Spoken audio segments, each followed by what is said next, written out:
Okay.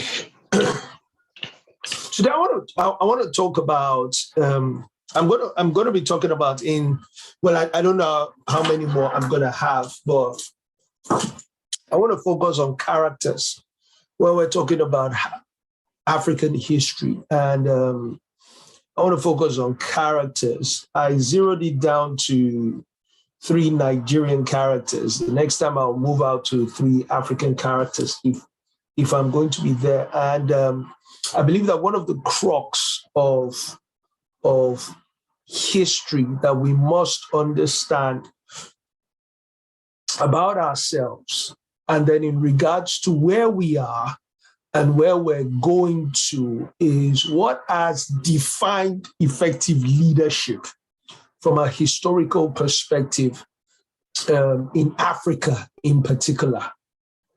Now, why I'm saying this is because I've not been in Nigeria since the pandemic, or in Africa. The last place I was in Africa just before the pandemic was in Ghana.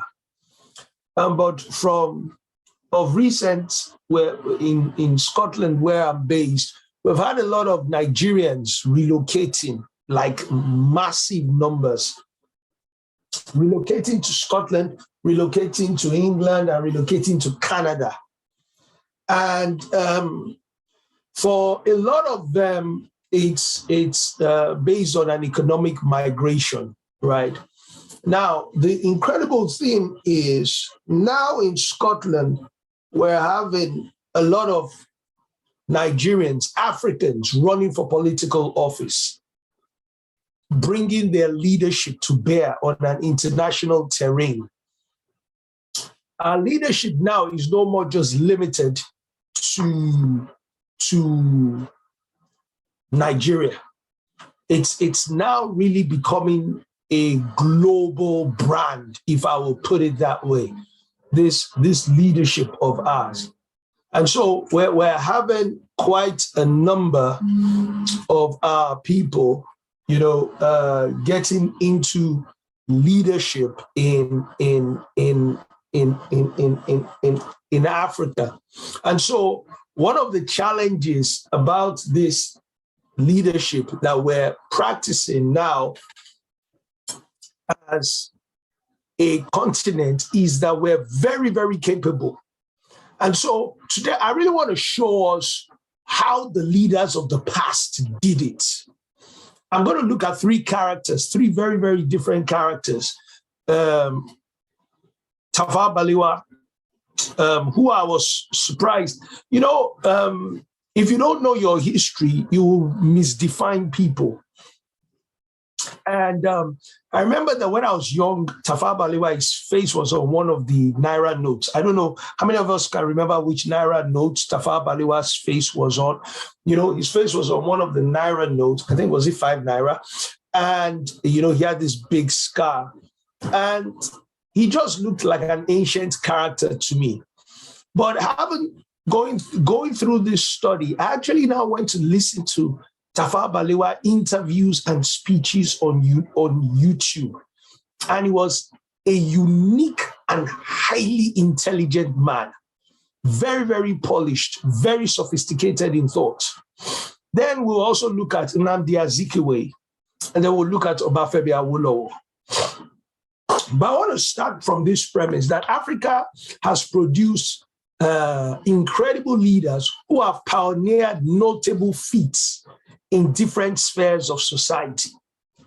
And why I'm saying that is because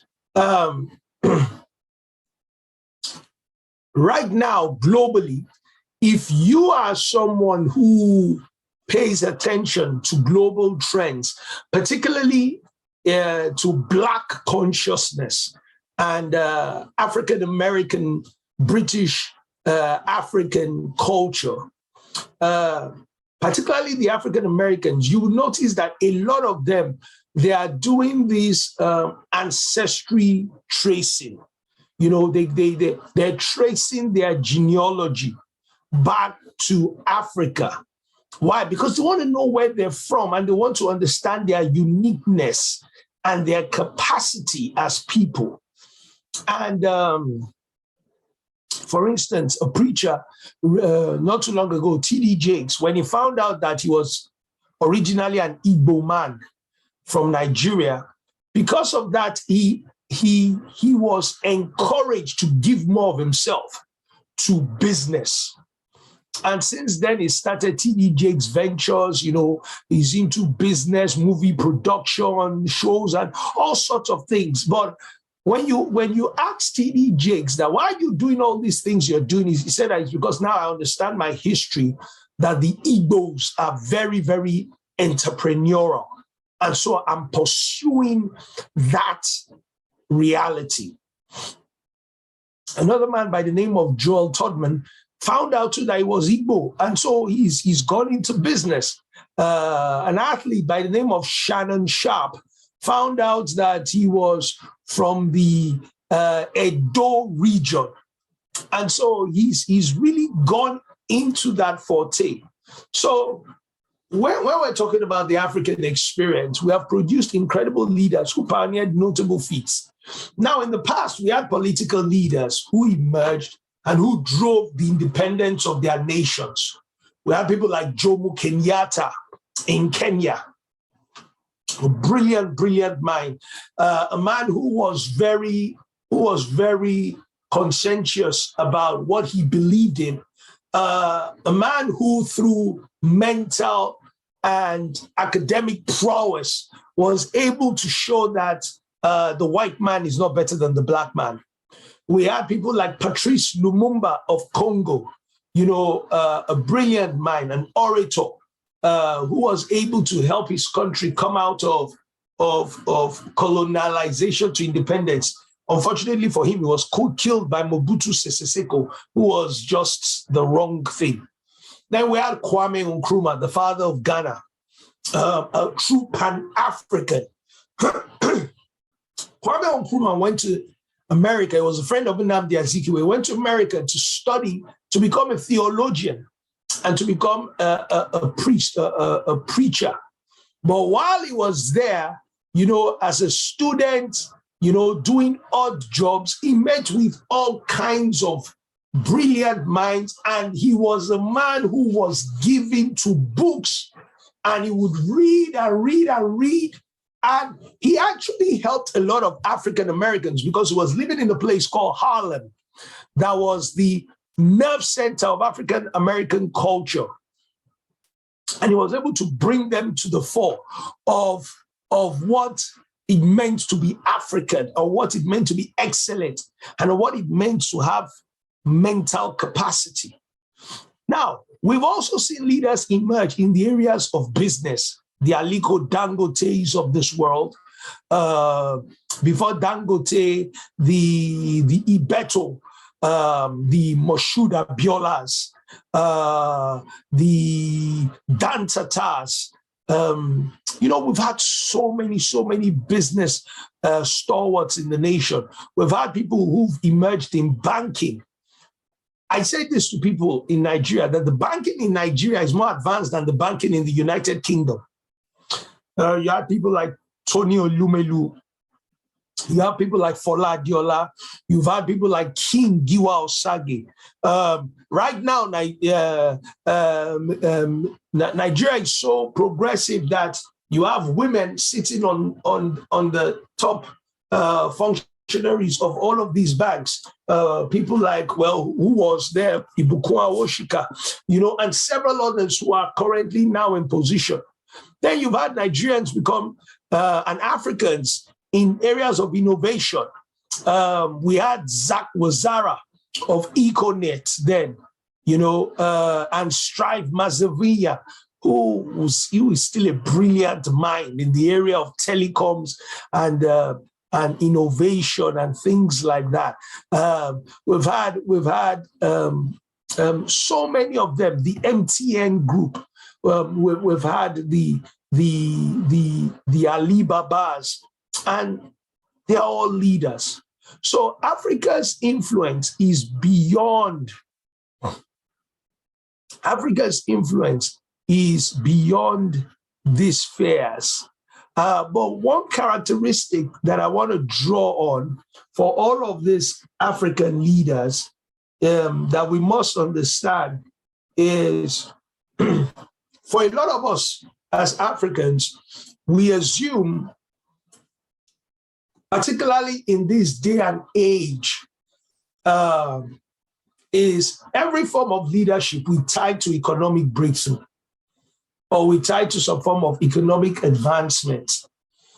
But if we look back at our history, a lot of people were able to achieve things economically, but it wasn't the economics that was driving them.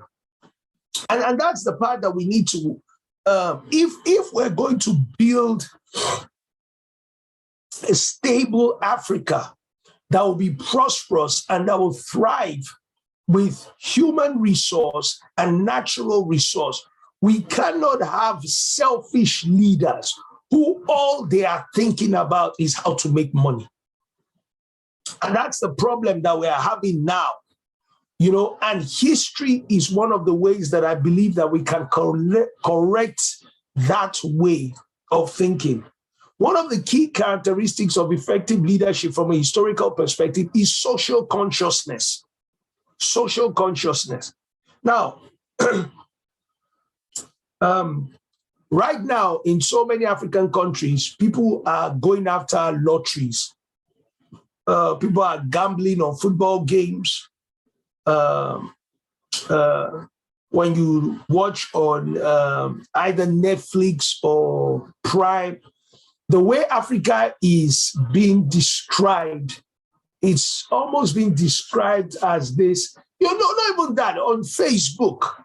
When you see all these skits, it's from a sexually perversive, and everything is just to drive economic breakthrough. Everything is to drive economic actualization. People will do anything now to be able to come up and to make money, and it's because it's a survival's mentality. But the truth is that for any society to truly emerge and to become everything it has within itself, it must come from a perspective of social consciousness. And that's what these effective leaders have. Every effective leader has a level of social consciousness within them. Now, that social consciousness can translate into financial actualization and financial comfort, but it starts from social consciousness. So if you're going to ask someone, why did you start banking? You say that it's because the old system was slow, it was not smart, it was time wasting, it was this, that. That's a social construct. It's from a social perspective. He looks around him and he's like, man, these things aren't working. You ask someone, you ask the guys, why did we go into mobile phones? It was from a social perspective. Like, I mean, when I was young, we had one phone in the house. And when people go out, you don't know what's up with them until they come back in. So you go for hours and hours on end without information. Now you can pick up your phone, call the person, where are you? When are you coming home? What's going on? Then you didn't know.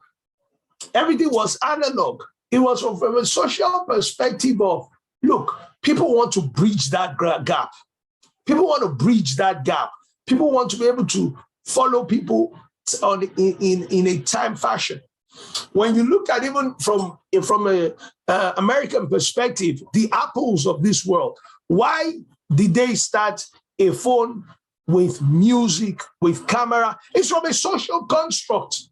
It's from a social construct that people would rather have a phone that they can do everything on than just have a phone that they can use to talk. Now, when we're talking about social consciousness, it first starts from the position of injustice and justice.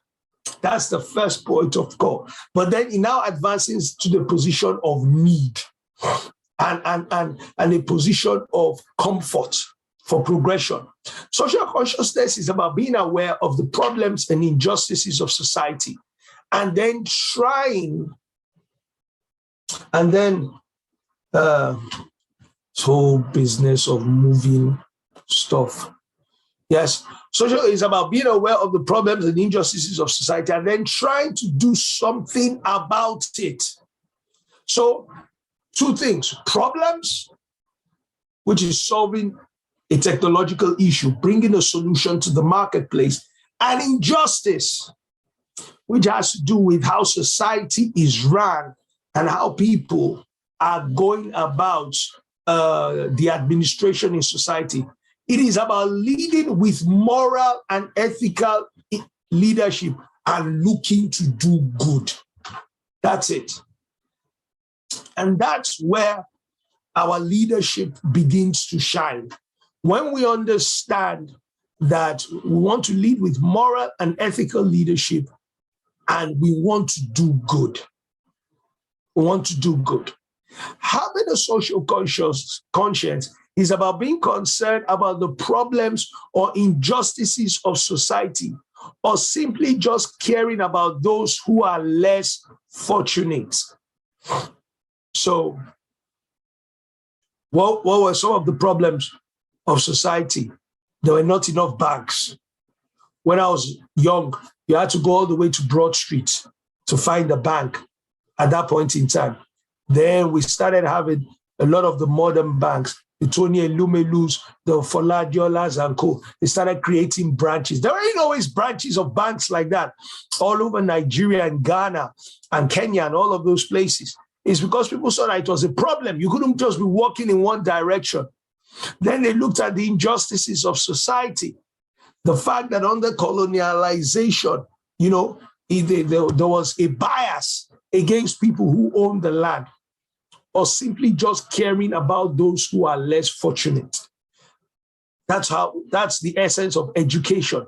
A lot of educational advancements came because people looked at people as being less fortunate and they were willing to give them the wisdom, which was one of the particular duties of the church when they came, first of all, to Africa. It was to preach the gospel and to educate the people, to create a sense of enlightenment and understanding. This is the purpose of leadership. And this is what Song is about. So let's look at this. 7 characteristics of social consciousness. 7 characteristics. Social consciousness is about morals and ethics. That's the first thing. Social consciousness is about morals and ethics. That is why you need people who are value-centered. You need people who are godly in thinking to be able to change society, truly. And when I mean change society, that all men may advance, not just to prefer a solution for their own greed. First thing is social consciousness is about morals and ethics. The second thing is social consciousness brings about social change. Move this. Brings about social change. If you do not see what needs to be socially changed, change will never happen. So if we're okay with the status quo, for instance, if you're okay with the status quo of how Nigeria is, I heard that right now there's no fuel scarcity. Why will a country that is one of the leading producers of crude oil still be lacking fuel? Why? Because their refineries are not working. Why will refineries have not been working now for 30, 40 years? Why? Is it like they can't be fixed? No.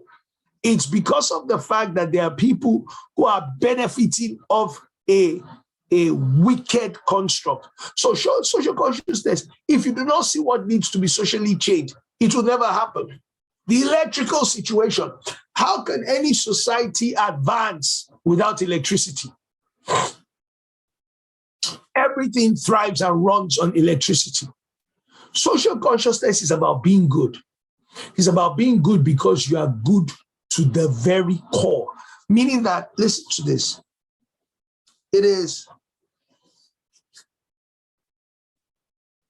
I'm not saying that you're a perfect person.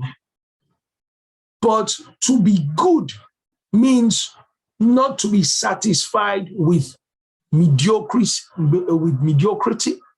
is not to be satisfied with that which is not excellence, that which is poor, because that is not who you are. Social consciousness is social responsibility. What do I mean by this? Is your understanding that if I don't do it, no one else will. If I don't do it, no one else will. So I have to do it. It is looking at the injustice. Social consciousness is about looking at the injustice in society and then making a difference. That's why Nelson Mandela stood out.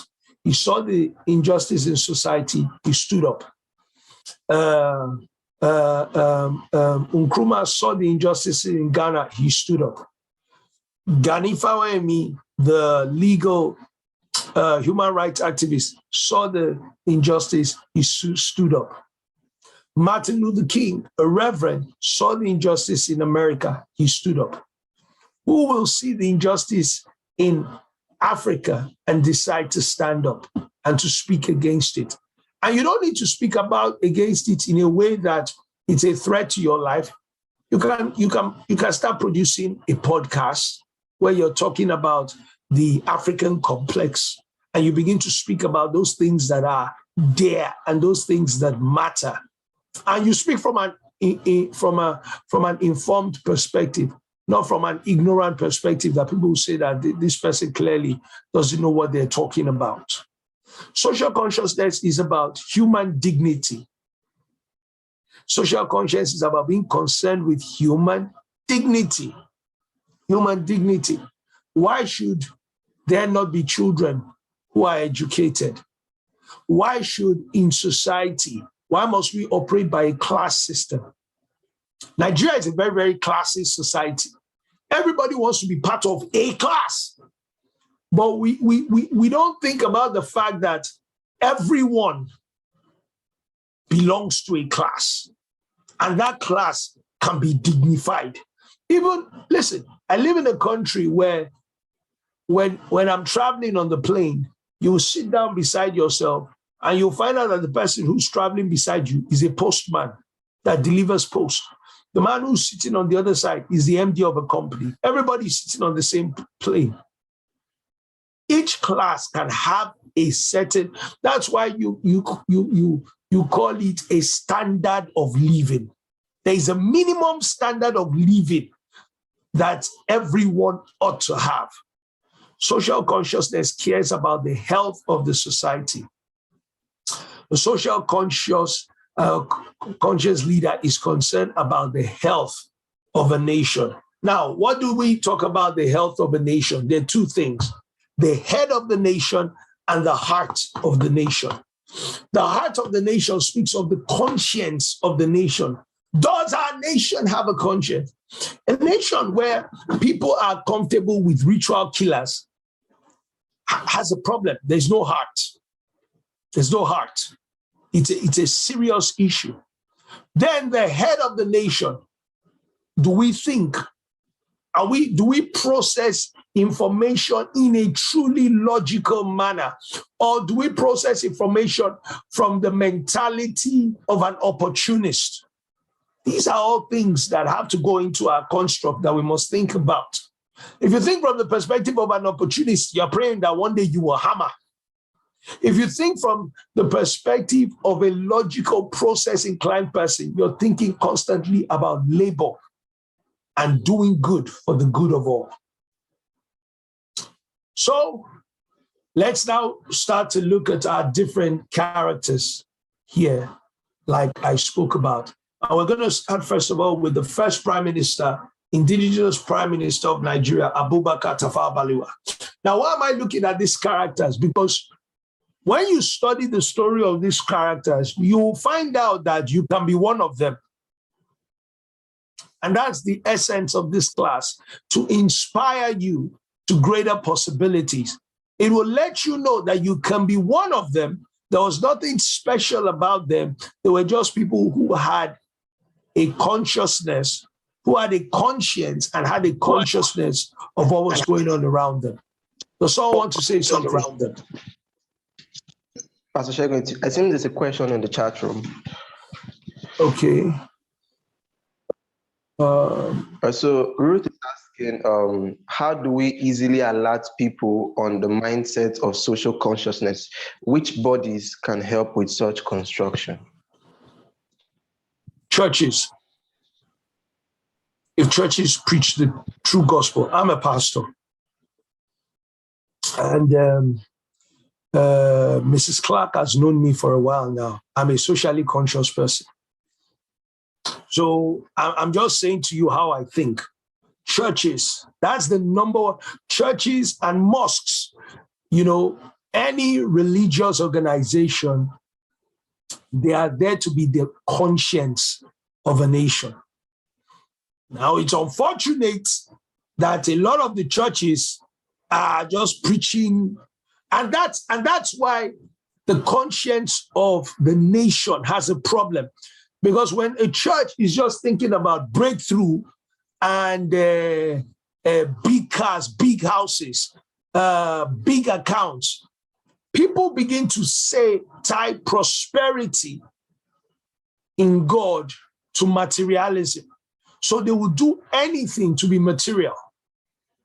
But the truth is that if you're going to find out how social consciousness is developed, it should be through religious organizations, churches, mosques, people like that, and then schools where children are being educated.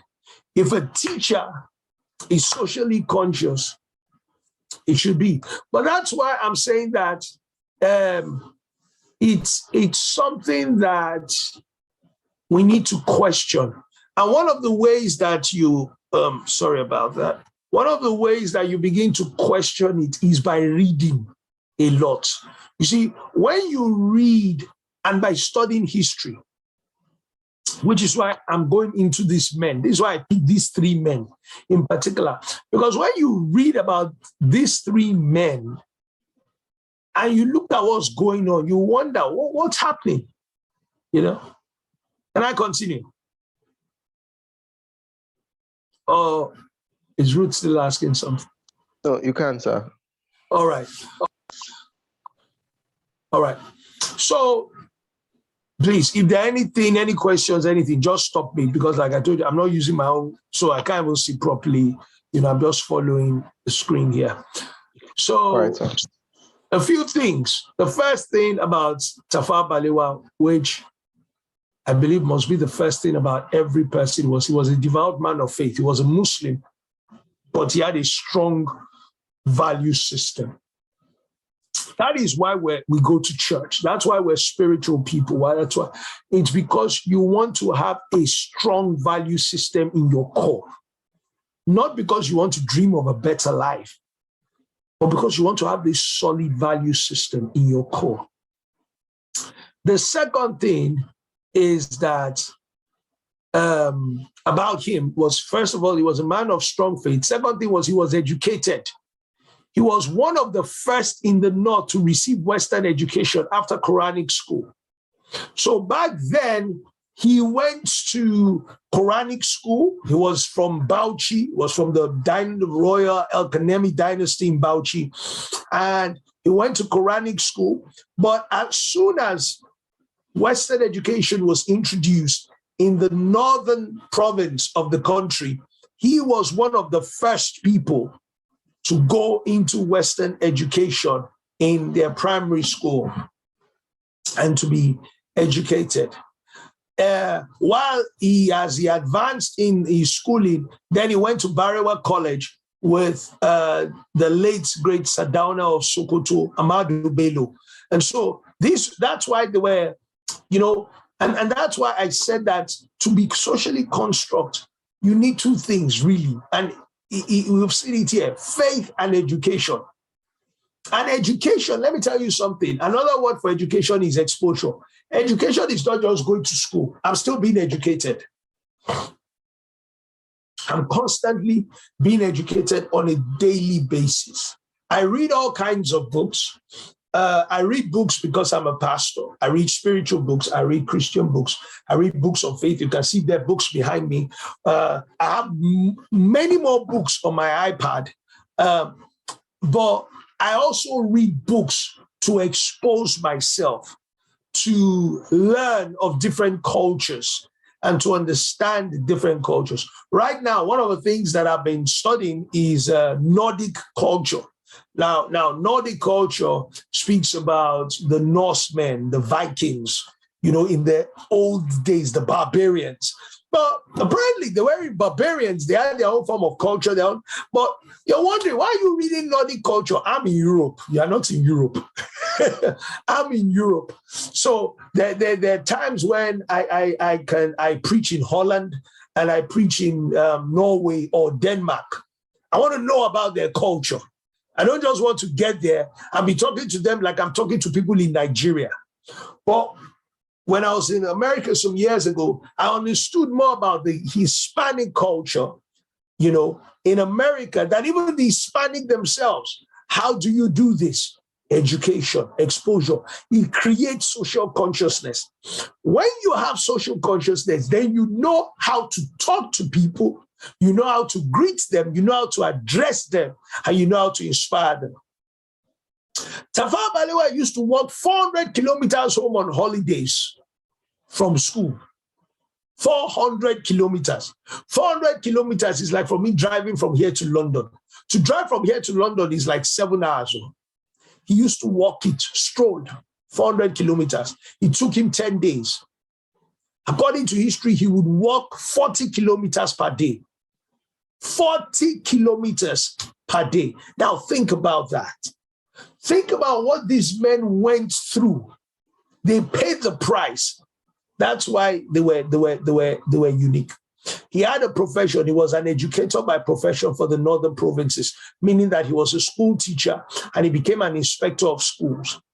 Now, why this is important is, listen to me, your profession or your gifting is what you live your life through.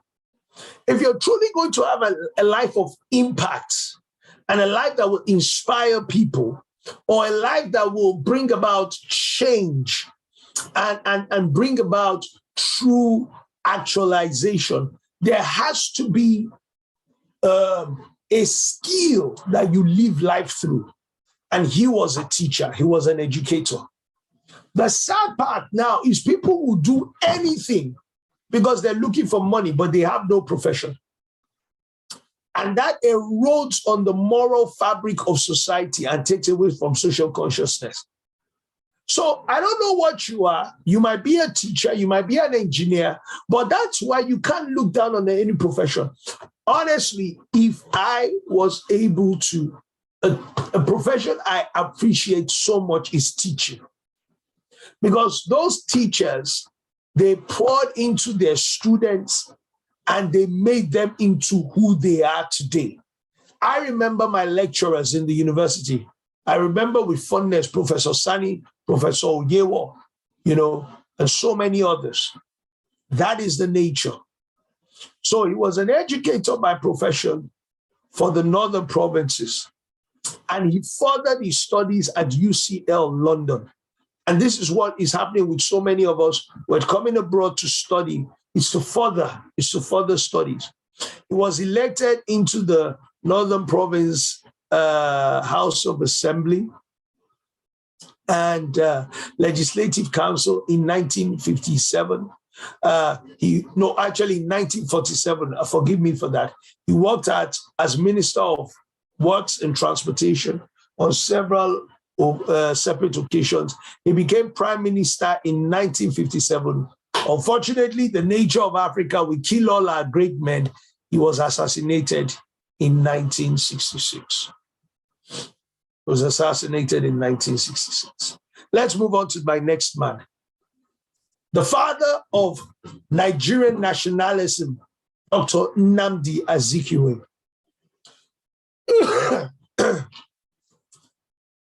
Is there still any question? None for now, sir. Okay. Nnamdi Azikiwe. He was the father of Nigerian nationalism and a driving force behind our independence. What do I mean by Nigerian nationalism? He believed in emancipation. Like, look, let me tell you something. Let's be honest here.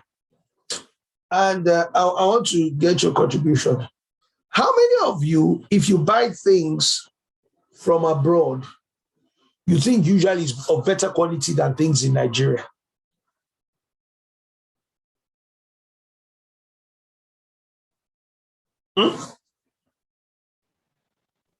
Nobody's answering. Now, the truth is that it's not. It's just different. It's just different.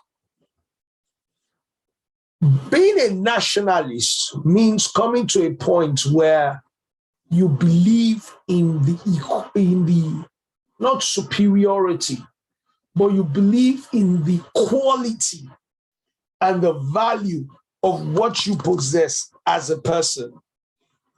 And you believe that what you have is good enough to contend on the world stage, and you push for it. And that's what Akinkugbe was. He believed that he was as good as the white man. He believed that he was better than the white man in a number of things. He believed that Nigeria could lead itself and go forward, and he pushed for independence.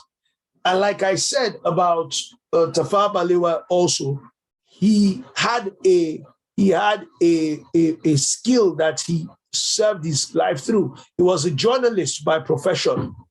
And he founded the African Morning Post in Ghana because he was a true Pan-African, meaning that it was not just about Nigeria alone. He wanted Africa to come into a place of self-actualization.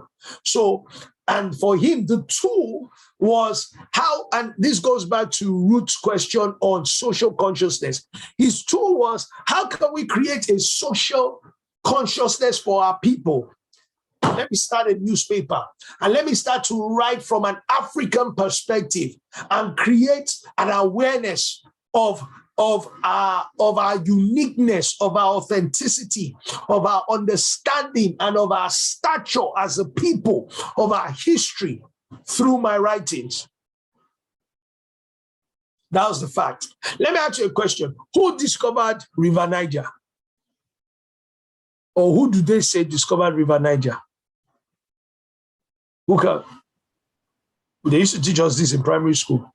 Or they don't tell him. They still do. Okay, so who did they say? I said Mungo Park, I think. It's not Mungo Park. How can it be Mungo Park when he met Black people there? So, by creating a social consciousness, they say it's Mungo Park, like you said, you know, but by creating a social construct, what a consciousness is, you let them know that they said it was Mungo Park, but there were people there, so it can't be Mungo Park. And that's what he did by founding these papers. The African Morning Post in Ghana, the West African Pilots in Nigeria in 1937. His radical writings in America, before he came back to Nigeria, where he went to study, we'll look at that, were already known. So he was known. So for some of us, you can start writing on Facebook. You can if you have, but like I said, you have to be educated though. You have to know what you're talking about, because you go out there and write anyhow, people don't say, well, who's this person? My friend, you don't even have your facts correct. So you need to know your facts. You need to have your research. His group, which was called the Z Group, founded several other newspapers which promoted everything African. At its peak, Zik Group had a controlling interest in over 12 African-run newspapers. Now, if you have a controlling interest in 12 African newspapers, won't you make money? Will you make money? Answer me, guys. Yes or no? Yes. You will. But did he start the newspapers because he wanted to make money? No, he didn't. Why did he start the newspapers? Because he wanted to promote everything African. Because he wanted to promote. So that's why I'm saying that it starts from social consciousness and having a social conscience. But through that, it now produces into profit. Now, Akinkugbe was a unique man He lived in Zungeru in the north, he lived in Onitsha in the east, and he lived in Lagos in the west. So he spoke all three languages, Hausa, Igbo, and Yoruba. So that's why we say he was a true Nigerian from that perspective. And then going back to what I'm talking about, education, he studied the teachings of Marcus Garvey. I was Pan-African. Marcus Garvey was a West Indian who lived in America, who believed that Africans, because of the oppression in America, they should do everything to go back home. So that's why Akinkugbe was Pan-African. He studied, he read a lot. Akinkugbe actually read a lot of the writings of Marcus Garvey.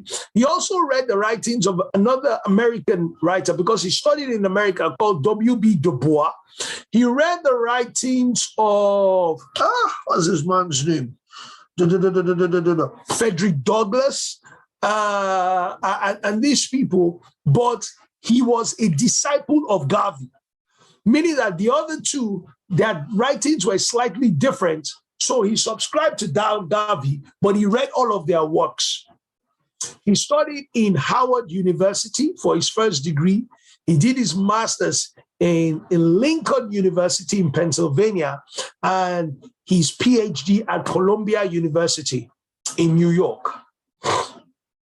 While he was at Columbia that he met Kwame Nkrumah and they became friends and they became part of what they used to call the Harlem Renaissance, which was when people would go to Harlem and they would argue.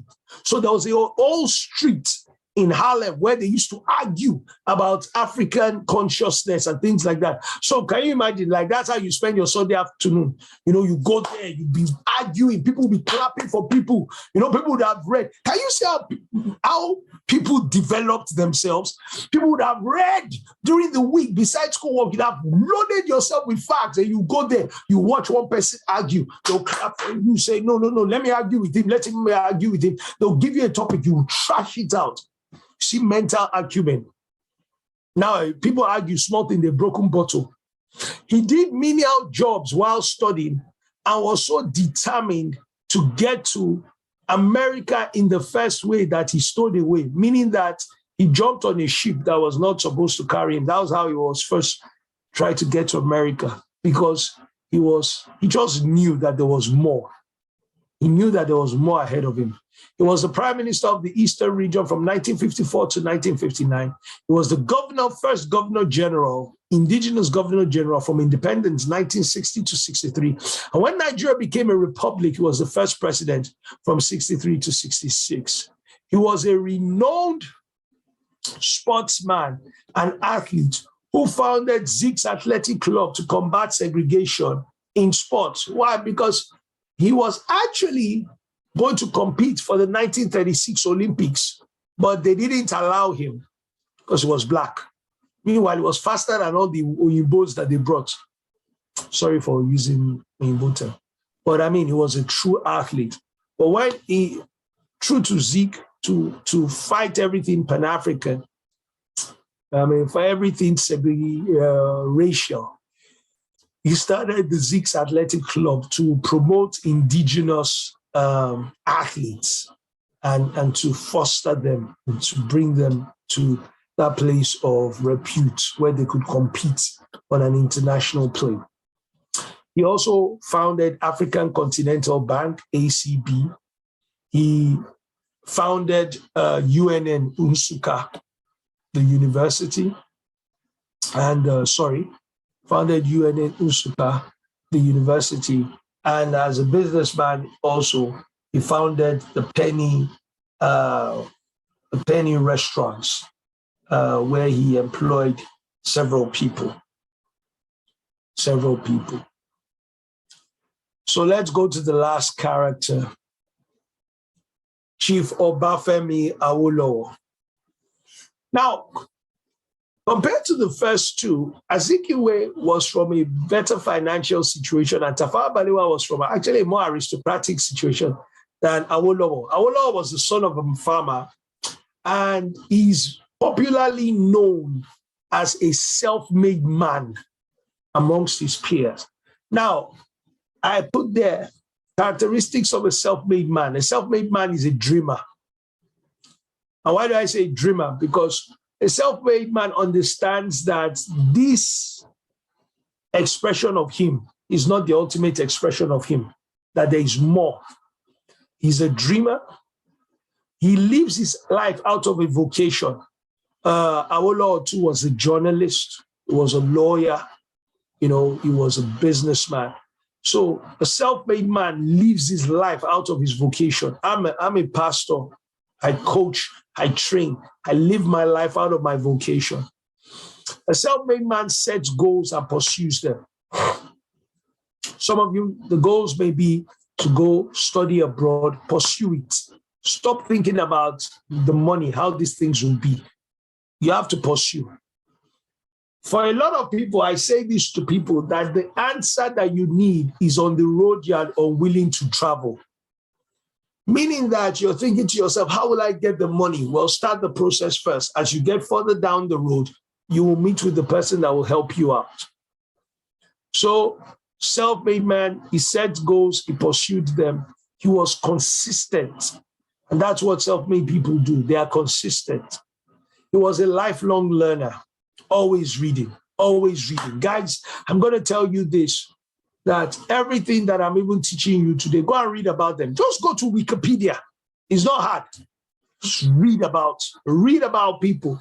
Read about your interests. Be a lifelong learner. And he was a person who leveraged on relationships. If you're going to go far, you're going to have to leverage on relationships. So he had a degree in commerce and law. His first degree was in commerce by distant learning in 1930. Honestly, I don't know how they used to do distant learning then, because I know there was no Zoom. I don't know. Maybe they will send them books by post or by telegram or something. He had a degree in commerce, and then in 1946 he was called into the Gray's Inn in England as a lawyer. He actually traveled to England as a lawyer. He was an activist, he was an active journalist, and he founded the Tribune newspapers. So Akinkugbe was founding the West African pilots in the East. Awolowo founded Tribune in the West, and he came after Zeke. He started as part of the Nigerian youth movement. He was responsible for progressive social legislation of a young nation. He did so much in regards to progressive social legislation. And this came because he was someone who traveled and he was someone who read. So he was able to understand that the status quo was not acceptable. He was the premier of the Western region and the opposition leader to Tafawa Balewa, to Azikiwe and Tafawa Balewa's government. Now, some say that what does it mean to be opposition leader? It means the leader that holds the party in power accountable. So, for instance, in America, you have the Democrats and the Republicans. The Democrats right now, Joe Biden is the president. So the Republicans, they hold him to account. In the United Kingdom, you have the Conservatives that Boris Johnson is a part of. Then you have the Labour. The Labour, they hold him to account. He was also a visionary administrator. The way that he administered the Western region was truly unique. And it was interesting.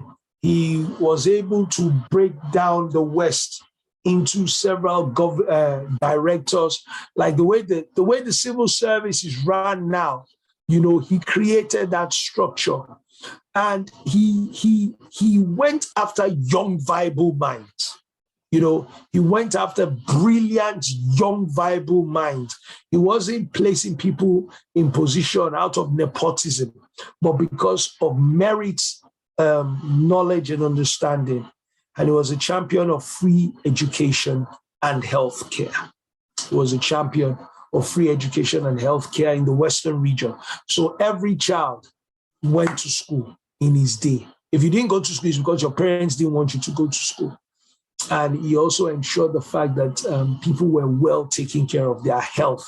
He pumped money into the universities, the teaching hospitals. And also the West was a viable economic haven, cocoa, palm kernel, palm oil, all of these things were going, the North, the groundnut pyramids, the East, coal. And I mean, Nigeria is a blessed country. Yep, that's what I have for us all today. I trust that we've been able to gain something.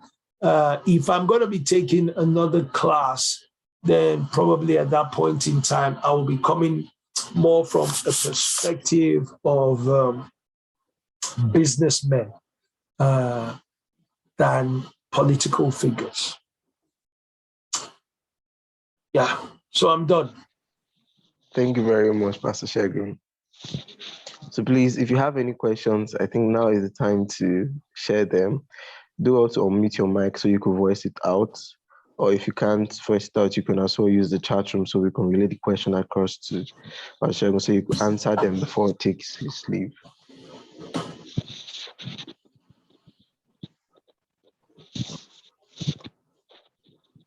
Okay, so while we wait for the questions, would you do you have any reflection for them, maybe like an assignment or a take home?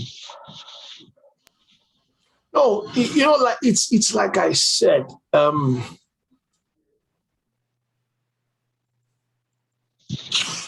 It's a case of reading. It's a case of reading. I didn't think of giving them any form of assignments, but now that you've said so, if they can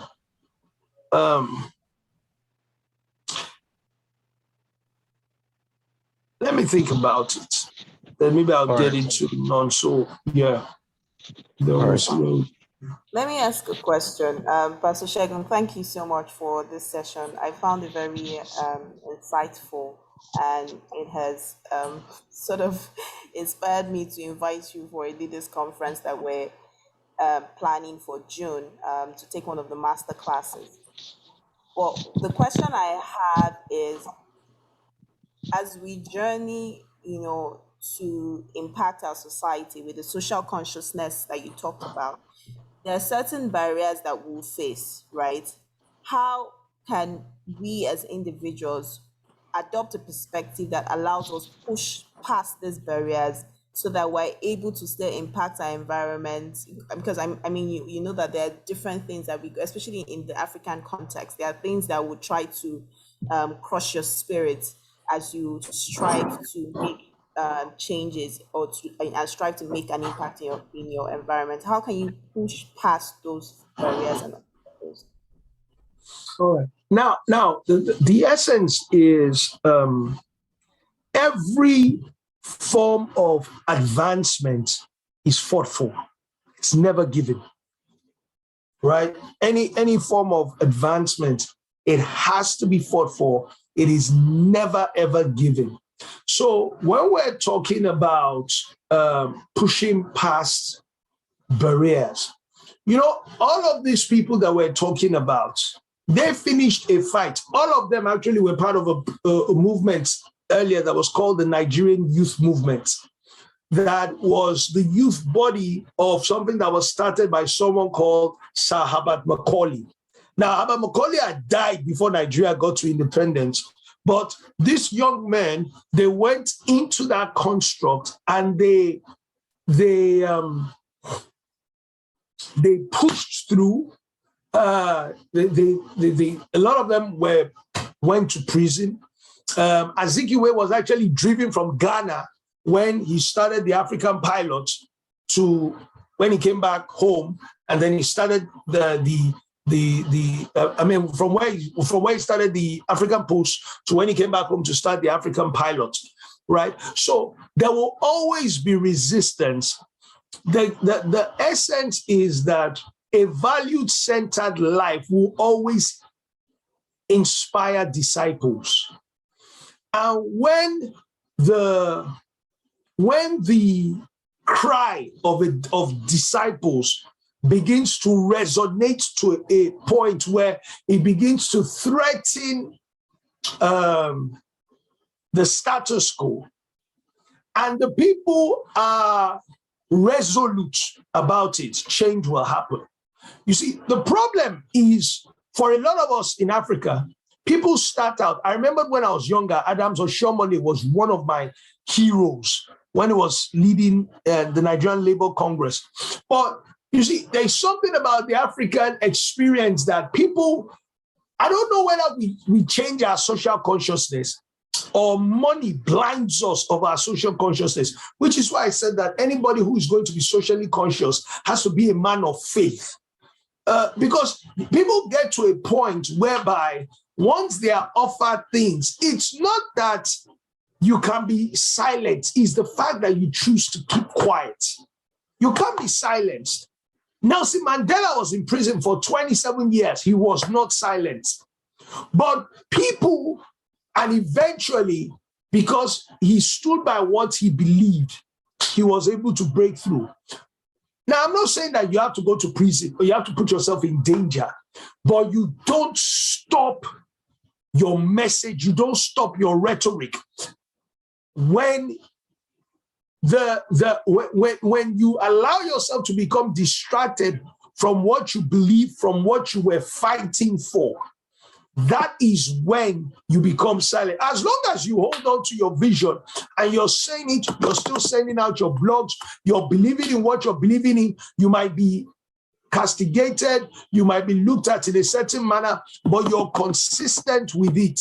Eventually, it's going to rally and inspire disciples around you. And if we stay long enough, we'll begin to see the change that we want. But I think what Mrs. Clark, was that you that asked the question? So that Yes, sounded like not. yes. Yes. So I think the main thing is not going to happen in it just like that. So all of these things that I say, it can become a person's life journey. When William Wilberforce went into the emancipation of slaves in the United Kingdom, it was his life's work. It was his life's work. He spent like 30 years fighting for that. So that's it. So it's not a case of I'm going to do it for 2 weeks or a year or 2 years. Oh, it's not working, I'm not doing anymore. No, it's a case of even if you have to relocate, but from where you are, you are consistent. It is consistency that rallies disciples around people and that pushes that social consciousness into the mind frame of others. Wow, thank you so much. I just wanted more people to hear that consistency and conviction, right? It doesn't mean that's going to be easy. No, it's not going to be easy. It's not going to be easy. Yeah. It won't. Some people you might not be the one who will see the fullness. Exactly. But Yes. Hebrews 12. Sorry to bring that in. Some of them, the people who had faith, they had faith until they even passed and they didn't see the promise. So, I don't want to use Bible here. I know, right? I know. I don't want to use Bible here, but yes. Yeah. Wow. Thank you so much. No worries.